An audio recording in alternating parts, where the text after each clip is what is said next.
के हर जिले में जन स्वास्थ्य की पीड़ा को ध्यान में रखते हुए आयुष विश्वविद्यालय की स्थापना का जो गुरुतर दायित्व हमारे सम्मानित मुख्यमंत्री जी ने उठाया है, वो इतिहास में, भारत के इतिहास में एक मील का पत्थर साबित होने वाला है। लोगों को दवाई नहीं मिलती, चिकित्सा नहीं मिलती, चिकित्सा और दवा के अभाव में आम आदमी पीड़ित होता है, परेशान होता है। लेकिन इस पीड़ा को जिसने अपने मन के अंतर से समझने का प्रयास किया, वह व्यक्तित्व है योगी आदित्यनाथ। और उन्होंने इसके लिए जो है कि सिर्फ पीड़ा देखा ही नहीं, सिर्फ समझा ही नहीं, उसके निराकरण के लिए धरातल पर कार्य योजना ले आकर के और हर जनपद में एक आयुष विश्वविद्यालय की स्थापना का मार्ग प्रशस्त किया।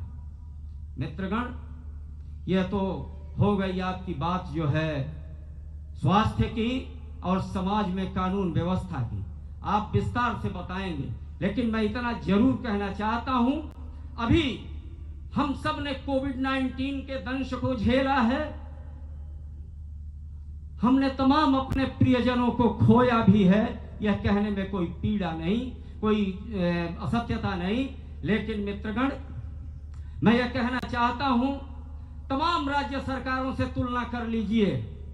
मैं बड़ी जिम्मेदारी के साथ आज इस विराट मंच से आपके समक्ष रखना चाहता हूं कि उत्तर प्रदेश के मुख्यमंत्री के रूप में माननीय योगी जी ने गांव-गांव तक जो है लोगों की ट्रेसिंग कराकर, जांच कराने का काम कराकर कोरोना के सामूहिक जो फैलाव था उसको रोकने की दिशा में कदम उठाया।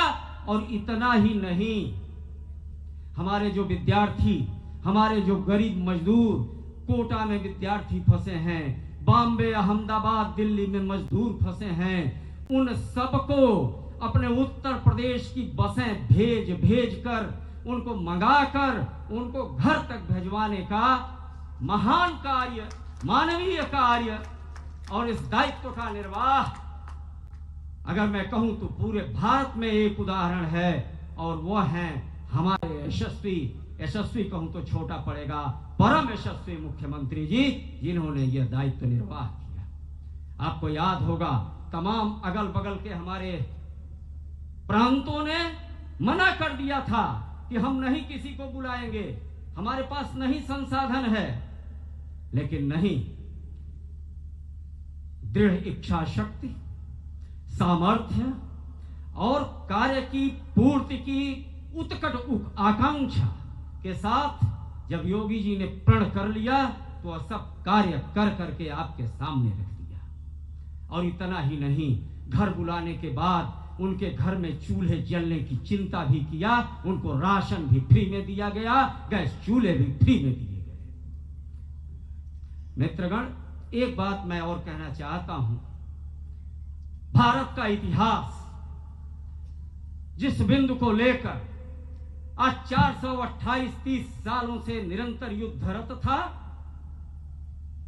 जो भारत का मान बिंदु था, जो भारतीय मनीषा का उद्भट केंद्र था, हमारे परम आराध्य मर्यादा पुरुषोत्तम प्रभु श्री राम की जन्मभूमि, और उस मामले का शिलान्यास शांतिपूर्वक बिना किसी विवाद के करा करके माननीय योगी जी ने यह सिद्ध कर दिया कि अगर आप प्रतिज्ञा करते हो, अगर आप एक लक्ष्य लेकर चलते हो तो उसे पूरा करने से कोई भी आसुरी शक्ति रोक नहीं सकती है।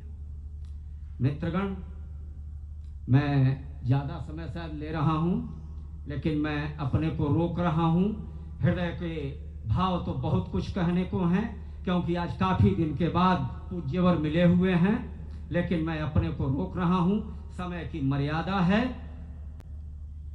फिर भी भाव मानते नहीं, जो यही नहीं कि यही वो मजदूरों को बुला दिया, अरे जो हमारा बुंदेलखंड बूंद बूंद पानी को तरस रहा था, पीने के लिए 2-2, 3-3 किलोमीटर कर हमारी बहनें और बेटियां जाकर के गगरों में भर के पानी लाती थी बाल्टियों में।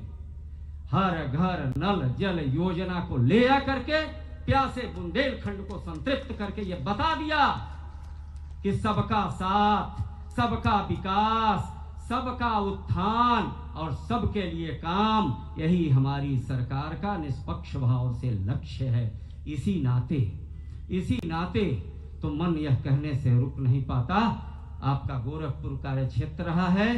गोरखपुर की माटी पूरे प्रदेश के माथे पर चंदन है। हे मुख्य अतिथि, इस प्रांगण में आप कोटि कोटि अभिनंदन है, तो सहस्र कोटि अभिनंदन है। मित्रगण, अगर भाव में बहकर मैंने कुछ ज्यादा समय ले लिया हो तो आशा करता हूं आप सब और हमारा यह समृद्ध मंच भी हमें क्षमा करेगा।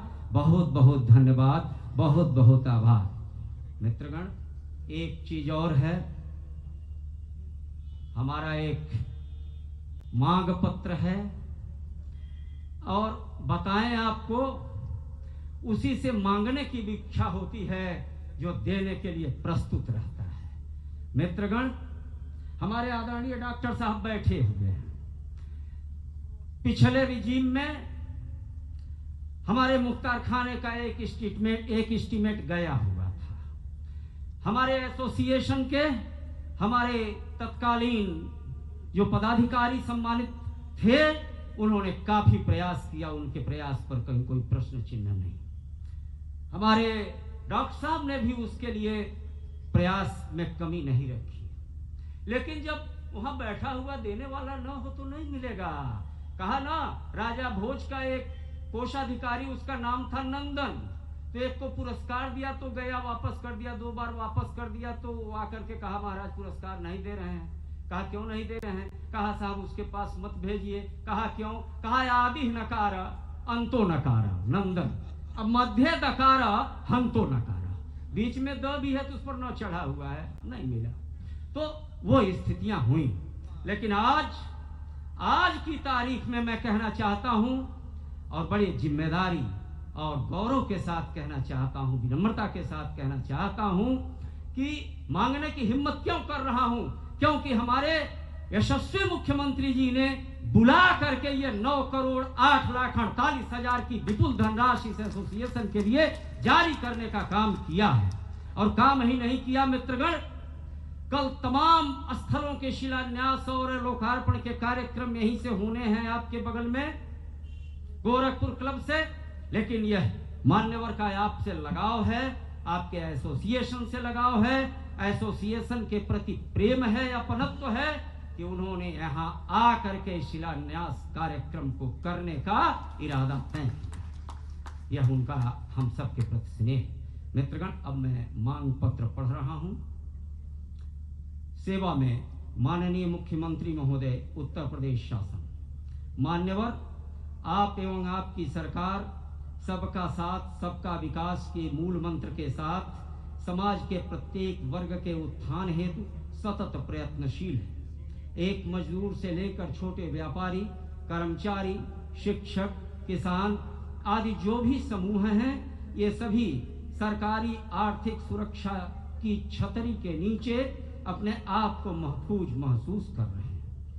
एक वर्ग के रूप में अधिवक्ता समुदाय सरकारी आर्थिक सुरक्षा से वंचित है। ऐसे में आज संपूर्ण अधिवक्ता समुदाय आपकी तरफ, आपके इतिहास को देखते हुए आशा भरी निगाहों से देख रहा है, क्योंकि आप अधिवक्ता हितों की लड़ाई में सदैव अग्रगणी रहे हैं। अभी अभी आपने अधिवक्तागण के बैठने की उत्तम व्यवस्था को दृष्टिगत रखते हुए अधिवक्ता चैम्बर्स निर्माण का मार्ग प्रशस्त करते हुए विपुल धनराशि जारी किया है, जिसके लिए संपूर्ण अधिवक्ता समुदाय आपके प्रति श्रद्धावनत है। हमें आशा एवं विश्वास है कि आपकी संवेदनशीलता अधिवक्ता हितों को संरक्षण प्रदान करेगी।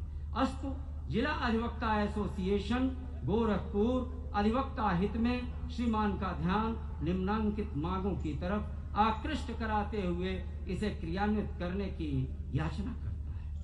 नंबर 1, यह कि उत्तर प्रदेश अधिवक्ता कल्याण निधि न्यासी समिति की परिपक्वता धनराशि 10 लाख रुपए किया जाए। ज्ञात हो, इस योजना के सदस्य अधिवक्तागण के वार्षिक अंशदान को 5 वर्ष तक के अधिवक्तागण 50 रुपए से बढ़ाकर 100 कर दिया गया। 5 से 10 वर्ष के अधिवक्तागण की वार्षिक अंशदान 100 से बढ़ाकर 250 कर दिया गया। 10 वर्ष से अधिक के अधिवक्तागण का वार्षिक अंशदान 250 रुपए से बढ़ाकर 400 रुपए कर दिया गया। अधिवक्ता कल्याण निधि का कूपन पहले 5 रुपए का लगता था, उसे बढ़ाकर 10 रुपए कर दिया गया। इस योजना की आजीवन सदस्यता अंशदान 3100 रुपए की जगह पर 5100 रुपए कर दिया गया। किंतु परिपक्वता धनराशि, हाय रे विपाक, जो 1989 में 25 वर्ष के बाद 1,25,000 व 30 वर्ष के बाद 1,50,000 रुपए नियत थी, उसमें कोई बढ़ोतरी नहीं की गई। वह आज भी उतना ही है, जबकि रुपए का अवमूल्यन हो रहा है और आज से 25 वर्ष बाद 1,25,000 रुपए का कोई महत्व नहीं होगा। ऐसी स्थिति में कल्याण निधि की परिपक्वता धनराशि को मांग के अनुरूप बढ़ाया जाना उचित एवं न्याय संगत है। यह कि बुजुर्ग अधिवक्ताओं को कम से कम 10,000 रुपए प्रतिमाह पेंशन दिए जाने की व्यवस्था सुनिश्चित की जाए। यह कि नए अधिवक्ताओं को कम से कम 5 वर्ष तक 5,000 रुपया प्रतिमाह स्टाइपेंड दिए जाने की व्यवस्था की जाए। यह कि आयुष्मान योजना के अंतर्गत अधिवक्ता समुदाय को भी पात्रता की श्रेणी में रखा जाए। यह कि कोविड-19 कोरोना से संक्रमित अधिवक्ताओं को उचित सहायता धनराशि उपलब्ध कराया जाए। यह कि स्वतंत्र राजस्व न्यायालयों के गठन का मार्ग प्रशस्त किया जाए। यह कि अधिवक्ता गण को भी सस्ते दर पर आवास हेतु भूखंड उपलब्ध कराया जाए तथा आवास निर्माण हेतु सस्ते दर पर ऋण उपलब्ध कराने की व्यवस्था सुनिश्चित की जाए। अतः अनुरोध है कि अधिवक्ता हित की उपरोक्त मांगों पर सहानुभूति पूर्वक विचार करते हुए इसे क्रियान्वित करने का कष्ट करें। अधिवक्ता समुदाय आजीवन आपका आभारी रहेगा। अब मैं यह ज्ञापन अपने माननीय मुख्यमंत्री जी को दूं, इसके पहले एक और हमारी छोटी सी मांग है जो मैं अपने माननीय मुख्यमंत्री जी के श्री चरणों में निवेदित कर रहा हूं। सेवा में माननीय मुख्यमंत्री महोदय उत्तर प्रदेश शासन मान्यवर सादर अवगत कराना है कि जिला अधिवक्ता एसोसिएशन गोरखपुर अपने सीमित संस्थानों में अधिवक्ता गण के पठन पाठन हेतु पुस्तकालय की व्यवस्था करते हुए उसे विधि की पुस्तकों से सुसज्जित किया है। विधिक पुस्तकें त्वरित एवं पारदर्शी न्याय की आधारशिला होती हैं। जिला अधिवक्ता एसोसिएशन के पुस्तकालय में विधिक पुस्तकें काफी पुरानी हो गई हैं तथा पर्याप्त अभाव है। ऐसे में एसोसिएशन के पुस्तकालय में विधिक पुस्तकों की उपलब्धता सुनिश्चित कराया जाना तथा सूचना प्रौद्योगिकी के युग में पुस्तकालय को तकनीकी रूप से सुसज्जित किया जाना आवश्यक है। अतः श्रीमान से सादर अनुरोध है कि जिला अधिवक्ता एसोसिएशन गोरखपुर के पुस्तकालय को विधिक पुस्तकें एवं प्रौद्योगिकी से सुसज्जित करने हेतु उचित एवं आवश्यक धनराशि जारी करने की कृपा करें। अब मैं यह मांग पत्र अपने आदरणीय माननीय मुख्यमंत्री जी को समर्पित कर रहा हूं।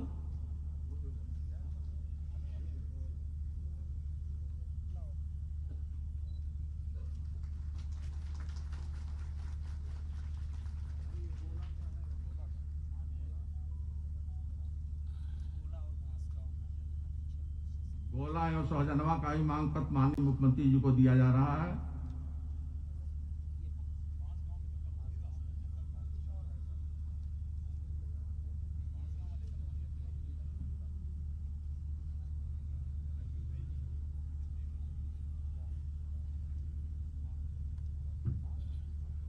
धन्यवाद अध्यक्ष जी।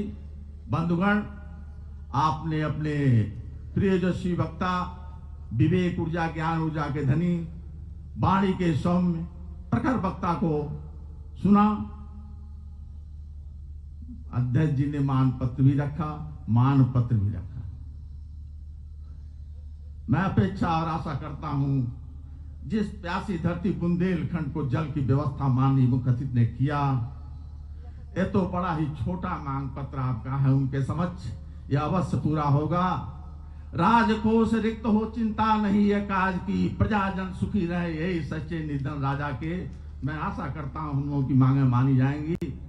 बंधुगण, कार्यक्रम बहुत ही थोड़ा ही समय का है, लेकिन यदि हमारे इस संसदीय क्षेत्र के माननीय संसद सदस्य जिनका प्रथम आगमन इस कलेक्ट्रेट में हुआ है, उनकी वाणी को न सुना जाए तो कार्यक्रम अधूरा रह जाएगा। मैं निवेदन करूंगा माननीय सांसद गोरखपुर संसदीय क्षेत्र श्री रविकिशन सिंह शुक्ल जी से आवे और प्रथम आगमन पर हमारे अधिवक्ता समुदाय को कुछ ऐसा करें जिससे वो आह्लादित हो। नमः पार्वती पते हारा हारा महादेव। और एगो बगल में बैठल बाड़ा, इतना अद्भुत लगा था कहे कि कलेक्ट्रेट बहुत मदद कैले समार। आज हम परम पूज्य परम यशस्वी मुख्यमंत्री योगी आदित्यनाथ महाराज जी के आसन पे अपन खड़ाऊ रख के जो हम सेवा करत है, उनमें कलेक्ट्रेट का बहुत बड़ा हाथ बा। हमके ना मालूम पड़ल कि महाराज जी हमके एजा कहा है लिए ही ना, तो का सोच के लिए ही ना। पूरे देश में हमके चुनना, हम बंबई में रहे, अब तो गोरखपुरिया हो गए। तो ये सोचा इनकर दूरदृष्टि कि हमके बंबई से खोजना और लिए ही ना। और जब हम कलेक्ट्रेट में हाथ जोड़त घूमत रहे घामे में 48 डिग्री में, कुल आंख जो हमारे अगल बगल खड़ा बा, कुल आंख में बहुत आशीर्वाद रहे कि लड़का के जिताई चाहिए, ये लड़का के एगो मौका दे के चाहे कहे कि खांटी लड़का बाई। और परम पूज्य महाराज जी एगो सांसद के रूप में जौन गोरखपुर के दूर दृष्टि कर दशा और दिशा बदले में हम अभी बैठे बैठे सोचत रहे कि कितना लड़ाई लड़े ये सपा और बसपा की सरकार में, कितना जूझना पड़ा, कितना आंदोलन करना पड़ा, तब जाके आज ये गोरखपुर आज हिंदुस्तान के पटल पर दिखाई दे रहा है। कितना सपना सजोए थे महाराज जी कि मेरा उत्तर प्रदेश ऐसा होगा, शुरुआत मेरे घर से होगी, मेरा गोरखपुर ऐसा होगा। गोरखपुर में एक जो इसको ईस्टर्न शिकागो कहा जाता था, एक वक्त गैंग वॉर्स के नाम से जाना जाता था, बाहुबली कांप जाते थे। लोग कहते थे बंबई से शूटिंग में जब हम यार 2004 में की गोली मार दिया हो तो यही बात हो, वो भय, उस भय का नाश करना और विकास को उठाना, यशस्वी प्रधानमंत्री नरेंद्र मोदी जी के पथ पर इस देश को ले जाना, इस उत्तर प्रदेश को ले जाना, यह बल चाहिए। एक निस्वार्थ त्यागी कर सकता है जिसको कुछ नहीं चाहिए, ना उनके गाड़ी चाहिए, ना 4 ठो फॉर्च्यूनर चाहिए, ना बंगला चाहिए, ना फार्म हाउस चाहिए, ना बाल बच्चा के कोनो रेकमेंड करे के बाद। क्या चाहिए इन लोगों को? कुछ नहीं चाहिए मोदी जी और योगी जी को। यह सोचना बहुत जरूरी है, तब इस देश का विकास होगा, तब भारत एक सुपर पावर बनेगा। भारत ऐसे नहीं बनेगा, जब आप तिरंगे को प्रेम करोगे तब भारत बनेगा, मां धरती को प्रेम करोगे तब भारत बनेगा, अपनी संस्कृति को प्रेम करोगे, अपने हिंदुत्व को प्रेम करोगे। हम लोगों ने नहीं किया प्रेम अपने हिंदुत्व को, तब मुगल घुसे, नहीं किया प्रेम तब अंग्रेज घुसे, नहीं माने हम लोग अपने आप को, अपनी एकता को। मुट्ठी भर कलकत्ता में अंग्रेज घुसे थे, पत्थर पत्थर मार के हम लोग भगा सकते थे, 2000 रहना, लेकिन घुस गए क्योंकि हम सब अलग थे, विचार अलग थे। नहीं हो उनकर हो तो हम काहे में पड़ी, नहीं हो हमार तो बढ़िया बा, हमार मकान हम बचौले है, हमार जमीन तो हम बचौले है। नहीं, इस देश को अब एकता चाहिए, इस देश को मोदी जी चाहिए, योगी जी चाहिए, तब मेरा देश ये बनेगा। ये कलेक्ट्रेट का भवन बन रहा है, हम बहुत बम हैं, बहुत प्रसन्न हैं। ये एक छोटी सी चीज है। आज हम डीएम साहब के साथ सवेरे खड़े थे, हम बोले सुना हो, तो ही बोलना बोला। हम बोले जब हम निकला, चुनाव आई, 21 के कपारे चुनाव चढ़ल बा, तो गिनवाए में हमनी लोगन के पसीना छूट जाए। कितना काम गिनवाएंगे। हमारे माननीय विधायक जी लोग का जीवन ऐसे ही बम बम कर दिए हैं। ये लोग खाली काम याद कर लें। माननीय विधायक जी लोग खाली काम इन लोगों को गिनवाना है। ये काम से लेके वो काम, सीवर लाइन से लेके सड़क का जाल, फिल्म सिटी से लेके रामगढ़ झील का तार, फर्टिलाइजर से लेके चीनी कारखाना से लेके एम्स। कभी किसी ने सोचा था, आप लोग सब बुद्धिजीवी लोग यहां बैठे हैं, एम्स, कभी किसी ने सोचा था चीनी कारखाने शुरू होंगे, फर्टिलाइजर होगा, सड़कों का जाल होगा। 12,000 रुपया स्क्वायर फीट गोरखपुर का भाव चल रहा है। जमीन नहीं मिल रहा है यहां, हमको नहीं मिल रहा घर बनाने के लिए। हम घोजत है कब से, आप लोग को खबर होगा। जमीनें नहीं मिल रहा। महाराज जी के का कह देना हो। बस यह बोला, बहुत सोचने वाली बात है। एक रहिए, हम लोग बड़े धन, हम लोग का भाग्य बहुत बड़ा है। 2014 में मोदी जी मिल गए, नहीं तो हम लोग बर्बाद हो जाते। हम लोग को बर्बाद करने की बहुत बड़ी प्लानिंग चल रही थी।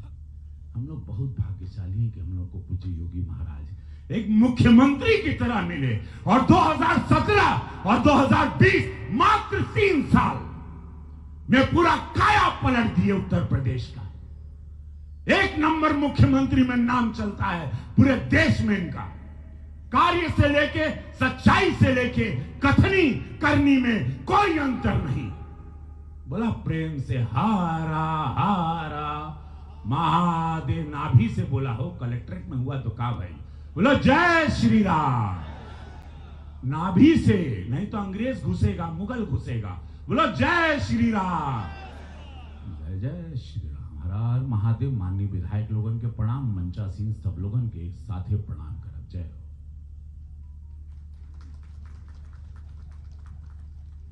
बहुत बहुत धन्यवाद माननीय सदर सांसद जी। हम आपको ही एक ऐसे सत्य को और तथ्य को बताएंगे, बहुत दूर तक नहीं जाएंगे। हमने इतिहास और पुराण की पन्नों को पलट पलट के खोजा तो मिला कि जब भी इतिहास बदलना होता है, जब भी जमाने को बदलना होता है, तब उस देश का भाग्य विधाता, उस देश का भाग्य नियंता किसको पैदा करता है। जब अनीति और अत्याचार के नाभि कुंड में अमृत को सोखने की जरूरत थी तो तपस्वी राम को भेजा। जब महाभारत के कुरुक्षेत्र के मैदान में अधर्मी और धर्म के बीच युद्ध चल रहा था, अधर्मियों का विनाश करना था, तो योगी अर्जुन को भेजा।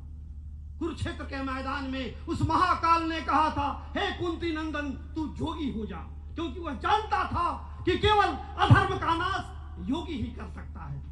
और जब भारत के मुक्ति का संग्राम चल रहा था तो महात्मा को भेजा, और इस विधाता ने भारत के तब कहा था कि यह महात्मा इस देश की आजादी की लड़ाई का नेतृत्व करेगा। और उसी कड़ी में जब उत्तर प्रदेश की धरती पर विवशता, असहाय, अत्याचार, अनीति का साम्राज्य फैल चुका था, तब उत्तर प्रदेश की भाग्य विधाता ने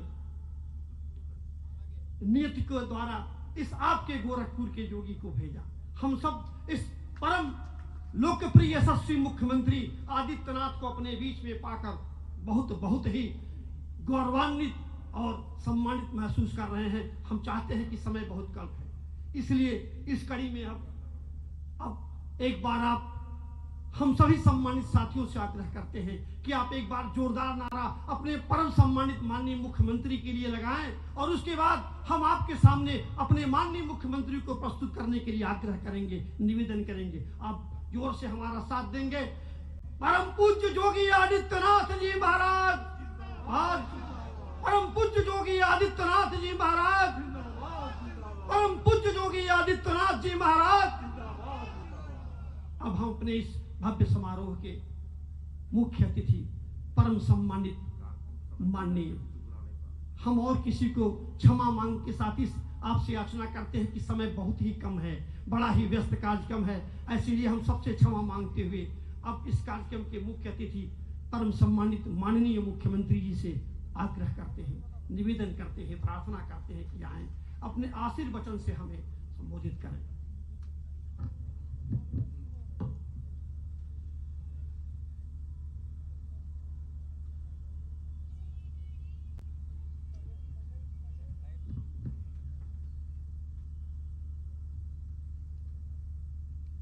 गोरखपुर कलेक्ट्रेट परिसर और सदर तहसील के अधिवक्ता चैम्बर्स के भूमि पूजन कार्यक्रम के इस समारोह में उपस्थित गोरखपुर के लोकप्रिय सांसद श्री रवि किशन शुक्ला जी, हमारे विधायकगण गोरखपुर नगर से डॉक्टर राधा मोहन दास अग्रवाल जी, गोरखपुर ग्रामीण से श्री विपिन सिंह जी, जिला अधिवक्ता एसोसिएशन के अध्यक्ष श्री अमिताभ त्रिपाठी अटल जी, महामंत्री श्री रमाशंकर राम त्रिपाठी जी,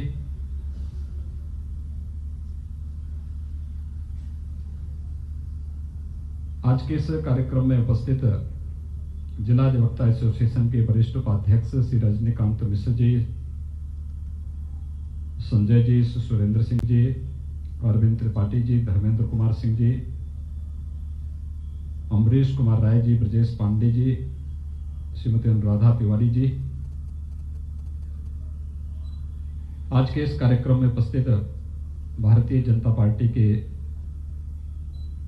क्षेत्रीय अध्यक्ष डॉक्टर धर्मेंद्र सिंह जी,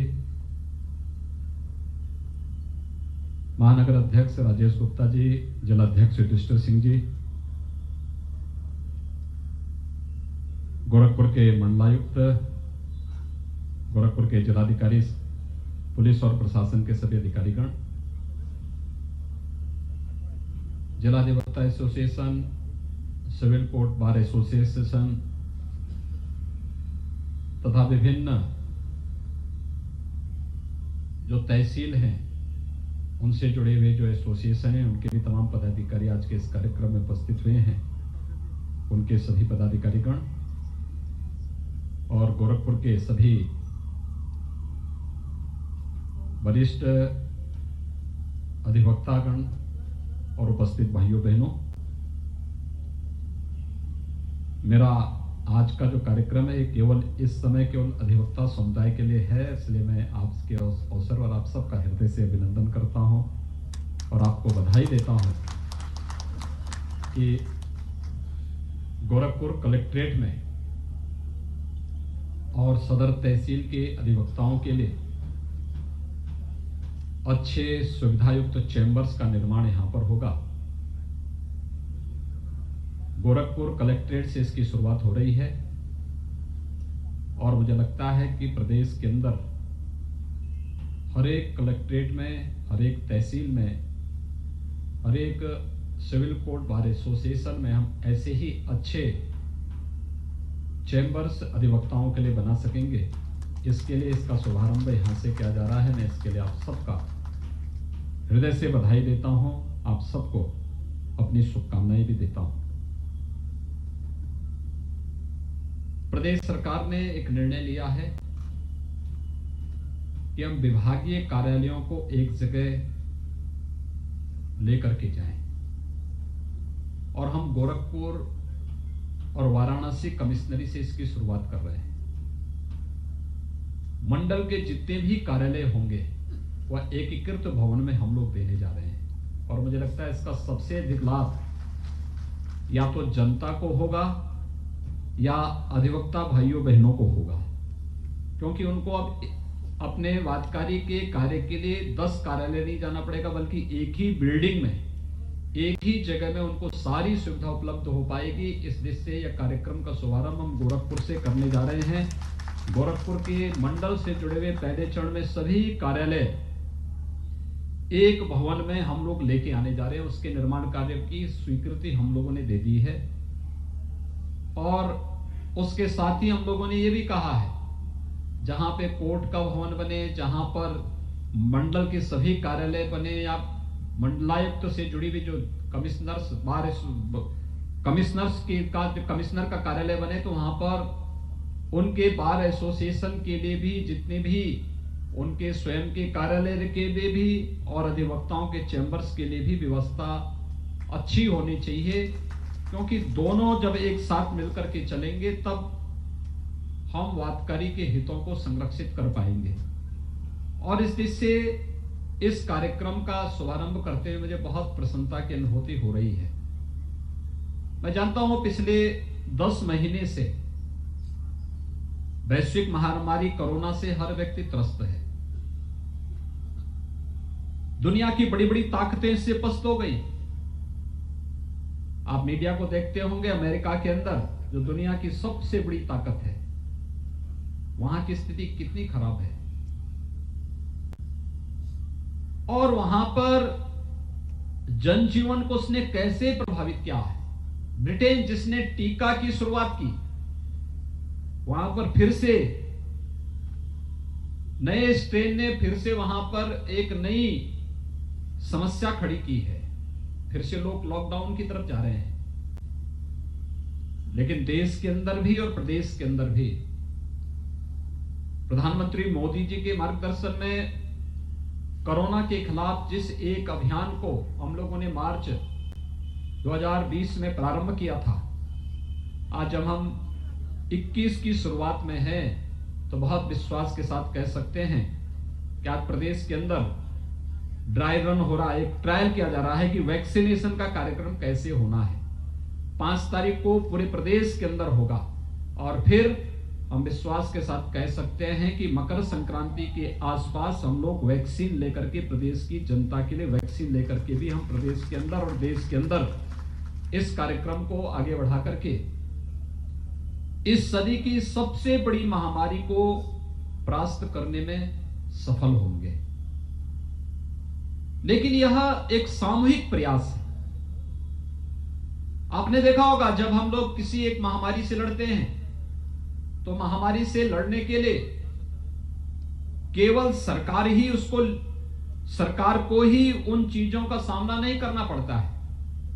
महामारी है तो स्वाभाविक रूप से सरकार उसको लीड करेगी, सरकार नेतृत्व देगी। लेकिन सरकार के नेतृत्व के साथ जब पूरा तंत्र शामिल होता है, आम जनमानस और विभिन्न संस्थाएं एक साथ उनके साथ सहयोगी बनती हैं, तो सफलता की एक नई कहानी कहती हुई दिखाई देती है।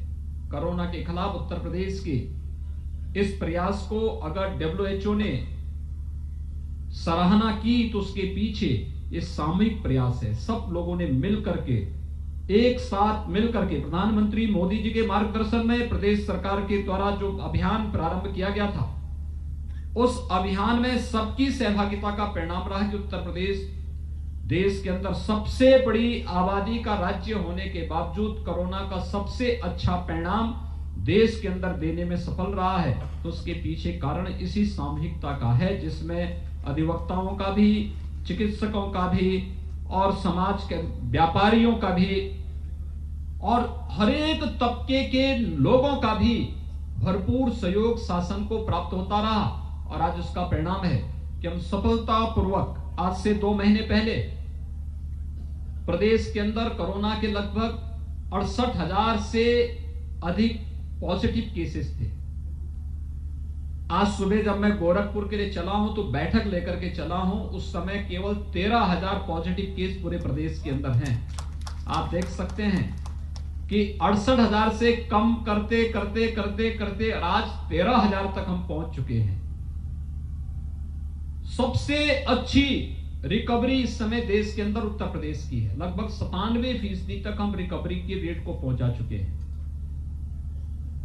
मृत्यु दर 1% के आसपास है। इसको उससे भी नीचे लाने का प्रयास किया जा रहा है। हेल्थ इंफ्रास्ट्रक्चर में जो भी, भगवान करे हॉस्पिटल न जाना पड़े किसी को, लेकिन जो भी हॉस्पिटल में गया और कोविड हॉस्पिटल में जो सुविधा उसे प्राप्त हुई, उसने इसकी सराहना की कि प्रदेश के बारे में कहा जाता था कि हेल्थ इंफ्रास्ट्रक्चर कमजोर है, लेकिन उत्तर प्रदेश ने जिस प्रकार की सुविधा, फ्री में सारी सुविधा जिस प्रकार की दी है, यह मुझे लगता है कि हर एक व्यक्ति ने उसकी सराहना की। और पब्लिक फीडबैक के आधार पर उत्तर प्रदेश जैसे राज्य के लिए एक चुनौती थी, चुनौती इस रूप में भी थी कि 40 लाख प्रवासी कामगार और श्रमिक उत्तर प्रदेश में आए। प्रदेश के अंदर हमारे हजारों प्रतियोगी छात्र और बच्चे अलग अलग कस्बों में, नगरों में प्रतियोगी परीक्षाओं की तैयारी कर रहे थे, उन्हें सुरक्षित लॉकडाउन के दौरान उनके घरों तक पहुंचाना और प्रवासी कामगार और श्रमिकों को भी सुरक्षित उनके घरों तक पहुंचाने का जो कार्यक्रम करना था, इस सभी कार्यक्रम कुशलतापूर्वक संपन्न करने के बाद अब कोरोना के खिलाफ जो लड़ाई हमारी चल रही है, हमें प्रवासी कामगार और श्रमिकों को रोजगार भी उपलब्ध कराना है। हमने प्रदेश के विकास की गति को थमने भी नहीं दी है, लेकिन साथ साथ कोरोना पर प्रभावी नियंत्रण करने में भी जो सफलता प्राप्त की है, जो समाज के हर एक तबके का योगदान इसके साथ जुड़ा है, मैं इसके लिए अधिवक्ता समुदाय का भी, व्यापारी समुदाय का भी, चिकित्सक और पैरामेडिक्स का भी और समाज के उन विभिन्न स्वयंसेवी संगठनों का भी जिन्होंने बढ़ चढ़ करके इसमें भाग लिया, सहयोग किया, उन सब का हृदय से अभिनंदन करता हूं। और आज जो प्रदेश के अंदर ड्राई रन प्रारंभ हुआ है, 6 जनपदों में भी हम लोगों ने प्रारंभ किया है। 5 तारीख को हम प्रदेश के हर एक जनपद में शुरू करेंगे, एक ट्रायल होगा और जैसे ही वैक्सीन की पहली खेप पहुंचेगी, इसके बाद आप देखना पूरे प्रदेश के अंदर अलग अलग कैटेगरी जो तय की गई उसके अनुसार हम वैक्सीन देना प्रारंभ करेंगे और कोरोना को, इस सदी की सबसे बड़ी महामारी को हम पूरी तरह प्रभावी रूप से नियंत्रण करने में हमें सफलता प्राप्त होगी। आज का जो कार्यक्रम है ये कहने के लिए अधिवक्ताओं के चेंबर का है, लेकिन वास्तव में ये समाज के सबसे पीड़ित व्यक्ति को न्याय दिलाने के एक महत्वपूर्ण आधार का शुभारंभ भी है। मुझे बहुत अच्छा लगा जब अमिताभ जी यहां पर कह रहे थे कि हमारी लाइब्रेरी को डिजिटलीकरण होना चाहिए, यानी तकनीक का उपयोग क्या हो सकता है। आपने देखा होगा अगर तकनीक को हम लोगों ने नहीं अपनाया होता हमारी वर्चुअल कोर्ट चल पाती नहीं चल पाती। हम मानते हैं अधिवक्ता समुदाय को इससे परेशानी हुई, लेकिन एक जरूरत के हिसाब से एक सामान्य नागरिक को न्याय मिल सके, इसका एक ट्रायल भी कोरोना के दौरान हुआ। अगर हमारे पास तकनीक नहीं होती तो क्या हम लोग किसानों के लिए, मजदूरों के लिए, महिलाओं के लिए या समाज के अलग अलग तबके के लोगों के लिए सहायता राशि भेज पाते? याद करिए 86 लाख से अधिक वृद्धजन, विधवा महिलाएं और दिव्यांग जन प्रदेश में हैं। इन सभी 86 लाख से अधिक इन सभी लोगों को पेंशन की राशि और उसमें भी एडवांस राशि उनके खाते में डीबीटी के माध्यम से हम लोग भेजते थे। एक जगह क्लिक किया, पैसा उनके खाते में पहुंच गया। बाद में हम लोगों ने देखा कि ये लोग बैंकों में जाके लाइन लगाना पड़ रहा है, तो हम लोगों ने प्रदेश के हर ग्राम पंचायत में एक एक बैंकिंग कॉरेस्पॉन्डेंट सखी की भी नियुक्ति कर दी कि इनका पैसा निकालने और पैसा जमा करने की जिम्मेदारी अब एक एक गांव के व्यक्ति को या परिवार को नहीं पड़ेगी, बल्कि ये बैंकिंग कॉरेस्पॉन्डेंट सखी ही जाएगी और बैंक में जाकर के पैसा निकालने या पैसा जमा करने का कार्य करेगी, जिससे भीड़ भाड़ कम हो सके और हम सोशल डिस्टेंसिंग के नियमों का पालन कर सकें। यानी तकनीक 2,35,00,000 किसानों के खाते में प्रधानमंत्री किसान सम्मान निधि का पैसा कोरोना कालखंड में हर दूसरे तीसरे माह भेजने की कार्रवाई हो,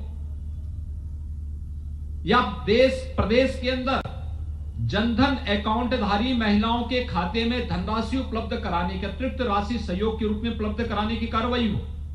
ये सभी कार्य इसलिए हुए क्योंकि तकनीक से जोड़ने का एक कार्य हुआ था। उनके अकाउंट खोले गए और उस अकाउंट में धनराशि हम बैंक के माध्यम से दे सके, इसके लिए कार्य प्रारंभ किया गया। उसका परिणाम हर एक व्यक्ति को राहत भी हुई और साथ साथ सरकार को यह कहने का अवसर, किसी तंत्र को यह नहीं पड़ा कि हमारे पास मैन पावर नहीं, हम ये नहीं कर पाएंगे। और मुझे लगता है कि ये डिजिटल लाइब्रेरी के का जो एक कॉन्सेप्ट है ये बहुत अभिनंदनीय है और इसमें आप लोग अपना तैयार करिए। राज्य सरकार इसमें पूरा सहयोग करेगी जिससे हर एक अधिवक्ता उस क्षेत्र में क्या कुछ हो रहा है उस ज्ञान से अपने को अपडेट तो कर ही सके, लेकिन साथ साथ इस डिजिटल लाइब्रेरी का लाभ हमारे नए अधिवक्ताओं को और अच्छे ढंग से प्राप्त हो सकता है जो इस क्षेत्र में घुस करके अपने उज्जवल भविष्य को आगे बढ़ाना चाहते हैं। अधिवक्ता चेंबर वास्तव में हम देखते थे जो पीड़ित व्यक्ति आता था या आता है, हम हर व्यक्ति जानते हैं कि कोई अधिवक्ता के पास तब आता है जब वह हर जगह से थक हार जाता है और पूरे विश्वास के साथ आपके एक सादे कागज में हस्ताक्षर करता है। हस्ताक्षर करके फिर वह आपके भरोसे छोड़ करके इस लड़ाई पे इस विश्वास के साथ बैठता है कि अब मुझे न्याय जरूर मिलेगा। कितना विश्वास उसका होता है। लेकिन कभी कभी बहुत बार होता है ना कि अगर कोई व्यक्ति ये देखेगा कि वो घर से बड़े विश्वास के साथ चला है कि मैं जा रहा हूं कचहरी में, वहां पे मुझे वकील साहब मिलेंगे, वकील साहब के यहां मैं जाऊंगा, वकील साहब का मतलब उसके मन में एक ऐसा वो है कि वकील साहब का मतलब ये है कि बहुत अच्छा चेंबर होगा, वहां पे उनके साथ बातचीत होगी, उनके साथ फिर हम चर्चा आगे बढ़ा पाएंगे।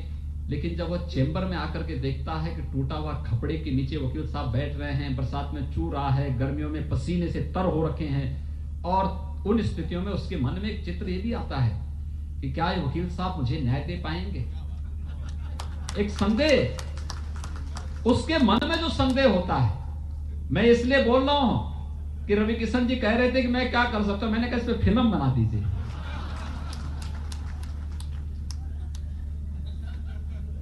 और इसमें बहुत सारे हमारे अधिवक्ता ऐसे होंगे, भाई अभिमन्यु पांडे जी यहां बैठे हैं, जो फिल्म में रोल करने के लिए तैयार हो जाएंगे।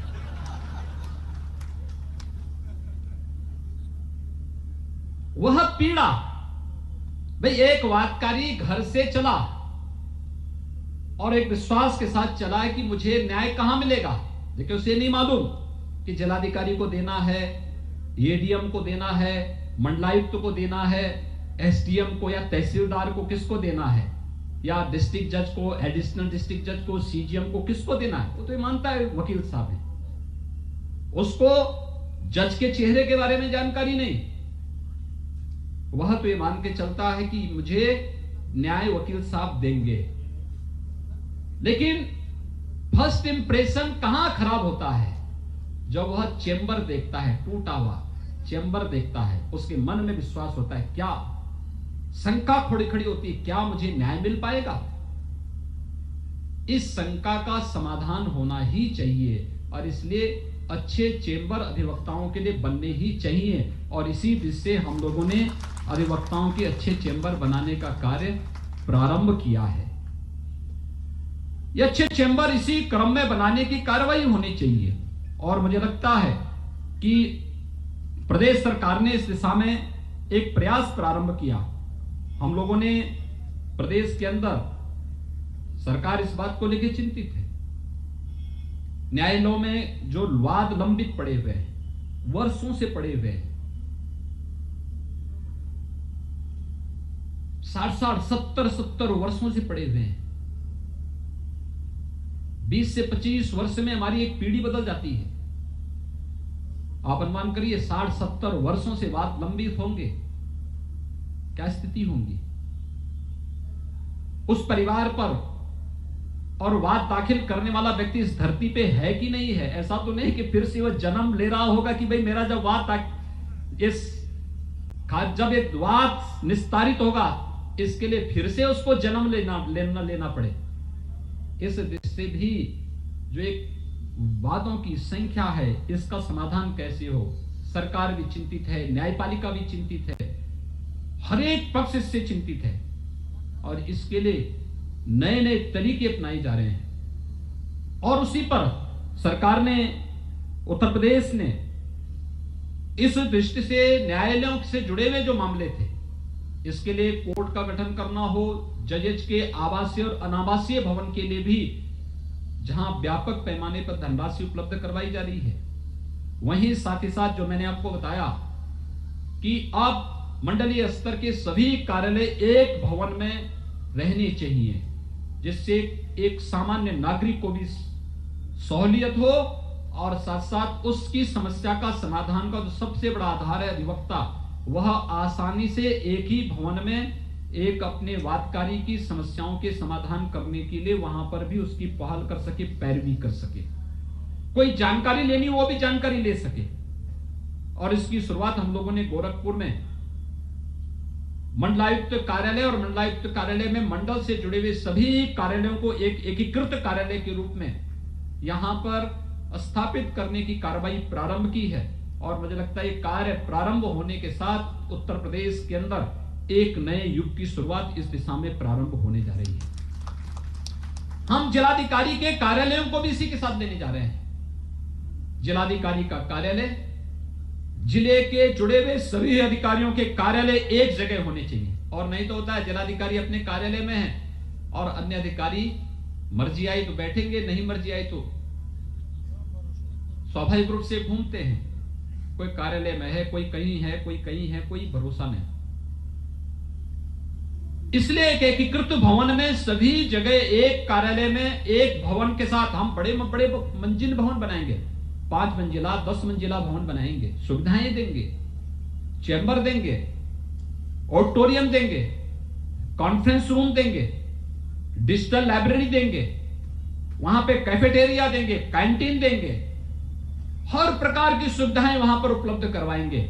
और ये हर प्रकार की सुविधाएं कोई गांव से आया है उसको भी सस्ते में भोजन वहां उपलब्ध हो सके। गांव के व्यक्ति को कलेक्ट्रेट में भोजन 5 रुपए 10 रुपए में अगर मिल जाए, क्यों वहां व्यक्ति फिर इधर उधर भटकेगा। अच्छी कैंटीन हो, साफ सुथरी कैंटीन हो, इसकी सुविधा मिले।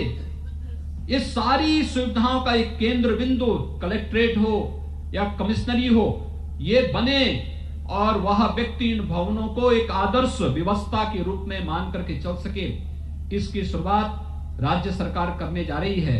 और गोरखपुर में अधिवक्ताओं के चैम्बर्स के निर्माण की प्रक्रिया उसी कड़ी का एक हिस्सा है। और इसके लिए मैं गोरखपुर के सभी अधिवक्ता बंधुओं को हृदय से बधाई देता हूं, अपनी शुभकामनाएं देता हूं।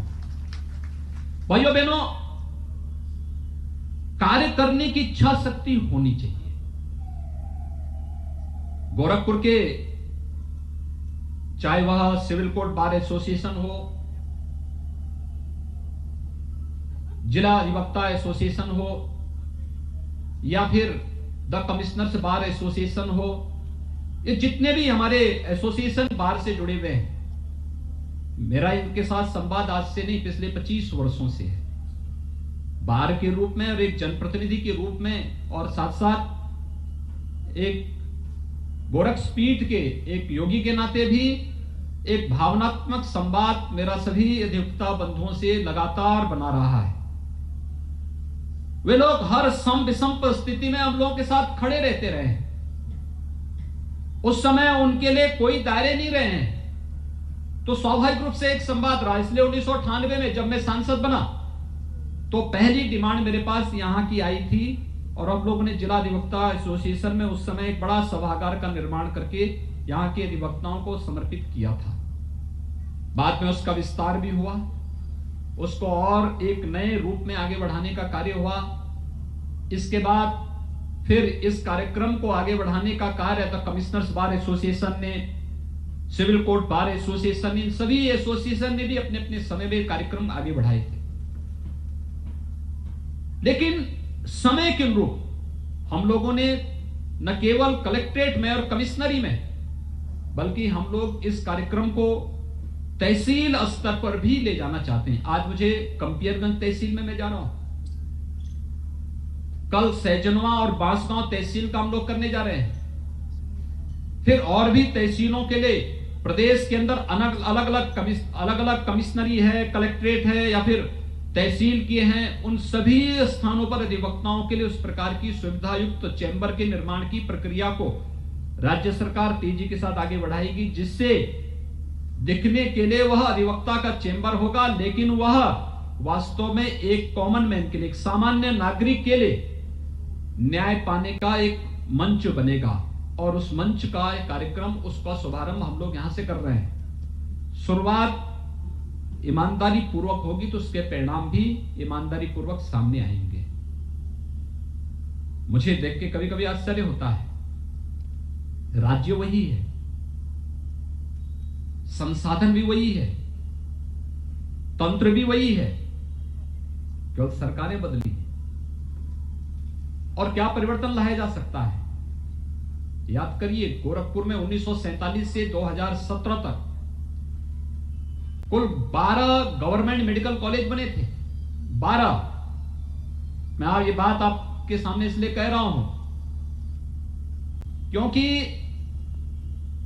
आप प्रबुद्ध या प्रबुद्ध वर्ग है, लोगों के सामने इस चर्चा को आगे बढ़ा सकता है, लोगों को बता सकता है 1947 से लेकर 2017 इन 70 वर्षों में कुल कितने मेडिकल कॉलेज बने थे? 12। और 3 वर्ष में 2017 से 2020 के बीच में हम लोग बना रहे हैं 30 नए medical college, government medical college 30 नए बना रहे हैं। पुराने मेडिकल कॉलेजेस में सुपर स्पेशलिटी ब्लॉक की स्थापना कर रहे हैं, जिनमें वे अब सुपर स्पेशलिटी की सुविधाएं, विशेषज्ञता की वे सभी सुविधाएं उपलब्ध कराने जा रहे हैं। उसके भवन बनके तैयार हो चुके हैं, वहां पे हम लोगों ने पद स्वीकृत कर दिए हैं, नियुक्ति की प्रक्रिया चल रही है। 2 जगह एम्स बनने हैं, गोरखपुर का एम्स आपके सामने है, ऐसे ही रायबरेली में भी एम्स बन रहा है और वाराणसी में भी एम्स जैसा संस्थान निर्माण कार्य उसका युद्ध स्तर पर चल रहा है। यानी 1947 से लेकर के 17 तक की स्पीड क्या थी, और अचानक आपने देखा होगा कल प्रधानमंत्री जी ने लाइट हाउस प्रोजेक्ट का शुभारंभ किया है देश के अंदर। एक प्रकार से फैब्रिकेटेड आवासीय सुविधा है। आवास के अलग अलग पार्ट को अलग अलग ला करके एक साथ आप जोड़ दो, बड़े आवास बन सकते हैं, समय पे आवास खड़े हो सकते हैं। लेकिन 2016 में उत्तर प्रदेश कहां था? प्रधानमंत्री आवास योजना में उत्तर प्रदेश का स्थान 26वां था। नोट करिए, 26वां स्थान था उत्तर प्रदेश का। और कल प्रधानमंत्री जी ने देश का सर्वश्रेष्ठ सम्मान आवास योजना में प्रथम स्थान उत्तर प्रदेश को दिया है। यानी उत्तर प्रदेश 17,58,000 आवास इस दौरान इतने गरीब परिवारों को शहरी क्षेत्र में एक एक आवास उपलब्ध कराने का कार्य उत्तर प्रदेश ने किया है। करने की इच्छा शक्ति हो, जिसको नहीं करना उसके 10 बहाने हो सकते हैं। लोग कहते थे, मुझे याद है जब गोरखपुर की वायु सेवा हमें प्रारंभ करनी थी तो गोरखपुर के लिए जो सर्वे आया, सर्वे में कहा गया 6 पैसेंजर हैं। तो मैंने कहा ये सर्वे फर्जी है। और आज आप देखिए 8 शहरों से गोरखपुर जुड़ा हुआ है वायु सेवा से। दिल्ली के लिए 3 वायु सेवा चलती है, मुंबई के लिए 2 चलती है, बेंगलोर, हैदराबाद, कोलकाता, प्रयागराज, लखनऊ, सब जगह चल रही है। जगह ही नहीं पड़ी, वायु यानी एयरपोर्ट पे जगह ही नहीं है, कहां पे एयरक्राफ्ट खड़ा होगा। ये जितना भी वायु सेवा का विस्तार हुआ है, ये विकास में भी सहयोगी बना है। आज गोरखपुर की सड़कें चौड़ी हो रही हैं। आज गोरखपुर स्वास्थ्य सेवा के एक नए हब के रूप में स्थापित हो रहा है। विकास का एक नया मॉडल बन रहा है और विकास के इस नए मॉडल के साथ सभी सड़कों का चौड़ीकरण उसी प्रक्रिया का हिस्सा है। ये कहीं ना कहीं प्रत्येक नागरिक के जीवन में एक नया परिवर्तन लाता है। हमें दिखने के लिए दिखता होगा कि हम गोरखपुर में हैं, हम सोचते हैं अयोध्या में मंदिर बन जाएगा, क्या होगा? मंदिर बनेगा, आस्था का तो सम्मान होगा ही होगा, लाखों लोगों की आजीविका और रोजगार भी उसके साथ जुड़ती हुई दिखाई देगी। वहां होटल भी खुलेंगे, वहां धर्मशालाएं भी खुलेंगी, वहां पे ट्रांसपोर्टेशन की में भी नए नए सुधार होंगे, वहां पे विकास की नई नई संभावनाएं आगे बढ़ेंगी, लोगों को एक नए अवसर प्राप्त होंगे। ये सभी अवसर और जीवन के प्रत्येक क्षेत्र में प्रदान करने की जो कार्रवाई हो रही है, इसी कार्रवाई का हिस्सा है विकास। आज पूर्वांचल एक्सप्रेस वे इसी तरह पर आगे बढ़ाया जा रहा है, गोरखपुर लिंक इसी दिशा से आगे बढ़ाए गोरखपुर तक जोड़ा जा रहा है। विकास आज की आवश्यकता है और विकास के साथ हर एक व्यक्ति जब जुड़ता हुआ दिखाई देगा, हम में से हर व्यक्ति कहीं ना कहीं उसका पार्ट है, कोई प्रत्यक्ष होगा कोई अप्रत्यक्ष होगा, और जब सभी लोग मिलकर के इस कार्यक्रम को आगे बढ़ाएंगे तो स्वाभाविक रूप से हर एक चेहरे पर खुशहाली लाने में सफलता प्राप्त होगी। और मुझे प्रसन्नता है कि हमारा अधिवक्ता समुदाय सम विषम परिस्थितियों में इस कार्यक्रम को सफलतापूर्वक आगे बढ़ाने में पूरी मजबूती के साथ लगा हुआ है। मुझे ये बताते हुए प्रसन्नता है कि प्रदेश के अंदर प्रदेश सरकार ने जो अधिवक्ता सामाजिक सुरक्षा निधि योजना के अंतर्गत 1474 अधिवक्ताओं को कल्याण निधि से अब तक उसका भुगतान करने की कार्रवाई तो सफलतापूर्वक आगे बढ़ाया ही है, लेकिन साथ साथ हम लोगों ने 2017 में जब विधानसभा का चुनाव हुआ था, उस समय हम लोगों ने लोक कल्याण संकल्प पत्र में एक बात कही थी, और वह कही थी कि अगर अधिवक्ता की मृत्यु पर उनके परिजनों को मिलने वाली सहायता राशि की हेतु आयु की सीमा 70 वर्ष किए जाने और उस सहायता के तहत जो राशि हम लोगों ने दी 471 ऐसे अधिवक्ता के परिवारजनों को 23 करोड़ 11 लाख रुपए का अब तक भुगतान हम लोग कर चुके हैं।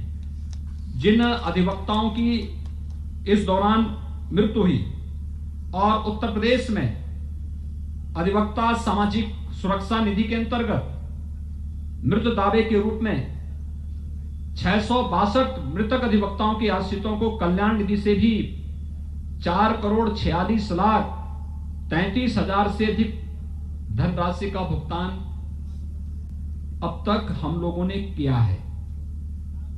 प्रदेश के अंदर युवा अधिवक्ताओं के लिए भी हम लोगों ने एक घोषणा की थी कि युवा अधिवक्ताओं के लिए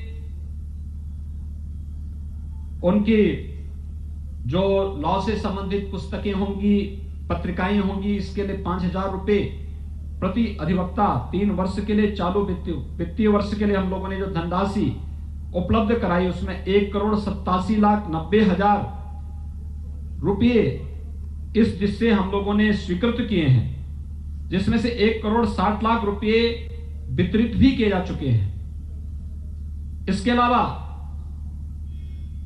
चाहे वह हाईकोर्ट प्रयागराज में हो या लखनऊ में हो, वहां पे अधिवक्ता चेंबर्स के लिए और पार्किंग के लिए भी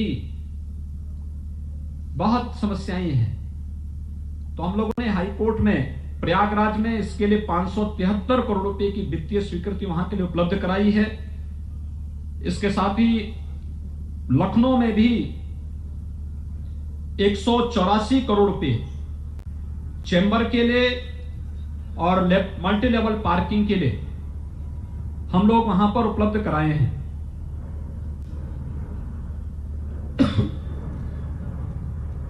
आज जो कार्यक्रम हम लोग यहां पर कर रहे हैं, गोरखपुर में सदर है, कैंटियरगंज है, बांसगांव, सहजनवा, गोरखपुर में अधिवक्ता चेंबर और अधिवक्ता हॉल के निर्माण के लिए ये 15 करोड़ 21 लाख रुपए की ये वित्तीय सहायता यहां पर राज्य सरकार के द्वारा उपलब्ध कराई गई है।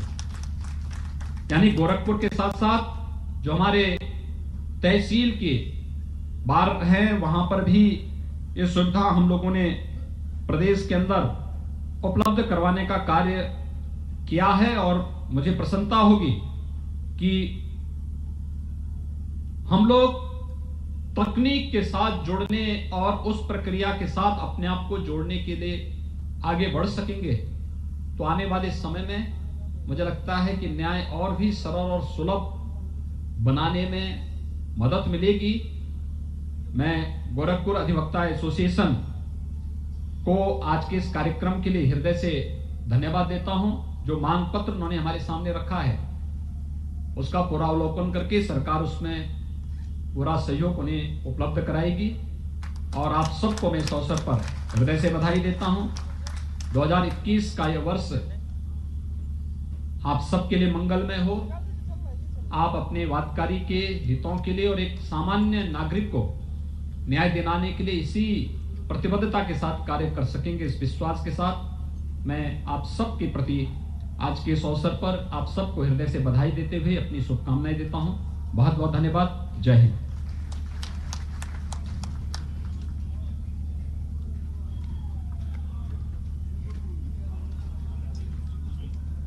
बंधुगण, यह कार्यक्रम हम लोगों का अपनी भव्यता पूर्णता को प्राप्त कर चुका है। माननीय मुख्य अतिथि के संबोधन के पश्चात अब यह समापन की तरफ अग्रसर है। मैं अपने एसोसिएशन के लोकप्रिय अध्यक्ष श्री अवतार त्रिपाठी पटेल जी से अनुरोध करूंगा कि माननीय मुख्य अतिथि एवं आप अतिथियों का अपना आभार प्रकट करें।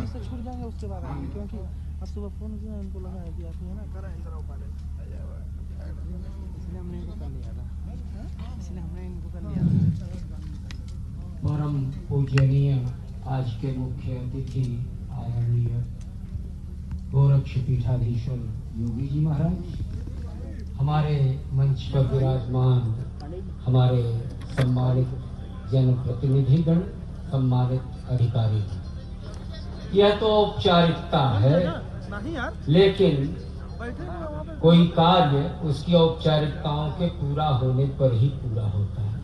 मित्रगण,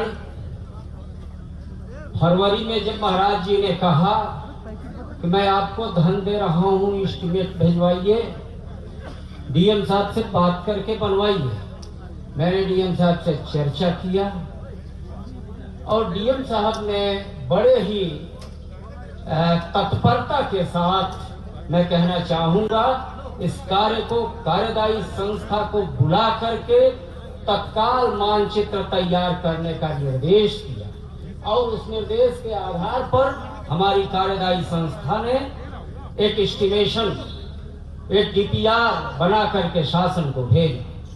इस बीच कोरोना का कालखंड आया, 8-10 महीने का ड्राई पीरियड रहा। दीपावली के दूसरे दिन मैंने पूज्य महाराज जी से मिल करके यह निवेदन किया कि महाराज जी अभी धन हम लोगों का नहीं आया। तो महाराज जी ने कहा, भाई देखिए, स्वीकृत तो मैंने कर दिया है, मुझे याद है, लेकिन आप कोविड की स्थिति देख रहे हैं, बहुत जल्दी ही आपका धन आपको चला जाएगा। और यह कहने में कोई संकोच नहीं, वो बहुत जल्दी शब्द जल्दी ही रहा और हमारा जो है तहसील और कलेक्ट्रेट का 9,08,48,000 की धनराशि आपके हवाले महाराज जी ने कर दी। मित्रगण, मैं और इतना ही नहीं, जैसा कि मैंने कहा ना कि अभी वो यहाँ कल गोरखपुर क्लब से तमाम परियोजनाएं का शिलान्यास और लोकार्पण करेंगे, इसको भी कर सकते थे, लेकिन नहीं, आपके प्रति जो उनका लगाव है वो निश्चित रूप से श्लाघ्य है, सराहनीय है, वंदनीय है। अपने तमाम व्यस्तताओं में से अमूल्य क्षण निकाल करके वो हमारे बीच में आए। मैं हृदय से उनके प्रति कृतज्ञता ज्ञापित करता हूं, जिला अधिवक्ता एसोसिएशन की ओर से आभार ज्ञापित करता हूं। हमारे अन्य जो सम्मानित जनप्रतिनिधिगण हैं, निश्चित रूप से रवि किशन जी हमारे लिए नए हो सकते हैं, लेकिन हमारे 2 विधायकगण आदरणीय राधा मोहन दास अग्रवाल जी का भी इस एसोसिएशन के उत्तरोत्तर विकास के क्रम में निरंतर सहयोग रहा है। और आज के इस दिन हमारे ये दोनों ग्रामीण और नगर के विधायक और हमारे माननीय सांसद हमारे बीच में आए। कोरोना के बाद एक दूसरे को मुखातिब होने का यह सुअवसर मिला। मैं आप सबके प्रति भी हृदय से कृतज्ञता और आभार ज्ञापित करता हूँ। मित्रगण, मैं ज्यादा समय नहीं लूंगा, बस एक बात मैं कहना चाहता हूँ। हमारे तमाम वरिष्ठ अधिवक्तागण जो कोरोना के प्रोटोकॉल के कारण श्रीमन को पुष्पगुच्छ आदि से स्वागत नहीं कर सके, मैं यह कहना चाहता हूं कि उनकी भावाभिव्यक्ति मान्यवर के समक्ष यहाँ